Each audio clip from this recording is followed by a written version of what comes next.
Dozens of people shared that concern at the Collier County Commission meeting today. The lack of affordable housing to buy or even to rent is pushing essential workers out of the area.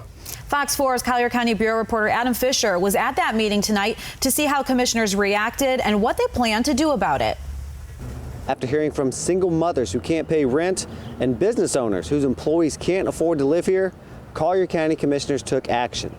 Today they passed two measures that could lead to more affordable housing, and those who need it say it can't happen soon enough. There are hundreds and hundreds of other mothers that are struggling. Savannah LaRue is a 32-year-old single mother, and even though she works full-time as a hairdresser, she said she can't afford an apartment large enough for both her and her daughter. LaRue said she lives in a studio apartment that's so small, her daughter has to stay with LaRue's mother. My mom takes very good care of her, but she's my daughter and needs to be with me, and there's just nothing affordable. The rent has just, skyrocketed. LaRue was one of nearly 30 people at Tuesday's meeting to ask the Collier County commissioners to provide more affordable housing. So many, essential workers, whether it's law enforcement, teachers, nurses, if you cannot afford to live in the community, and work in the community, it's unacceptable. Jackie Kay is working with tenants to organize a union that can fight back against rent hikes.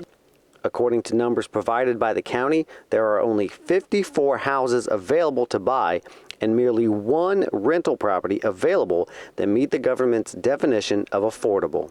No more excuses. We're tired of being told, essentially with actions that you don't matter and we don't care about what you have to say or what you have to think. It's time that the working class not only stand up, but we have to speak to power. It's time.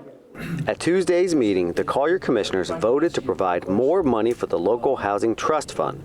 The exact amount is still being determined. The commissioners also voted to look for land to buy for affordable housing using the $20 million raised from the 1-cent surtax the voters passed in 2018. Joe Trachtenberg, the chairman of the county's Affordable Housing Advisory Committee, said it was a step in the right direction. So this was a painful day in terms of listening to all the problems, but a glorious day in terms of the commissioners recognizing that they've got work to do and, more importantly, that they're going to do it. In Naples, Adam Fisher, Fox 4.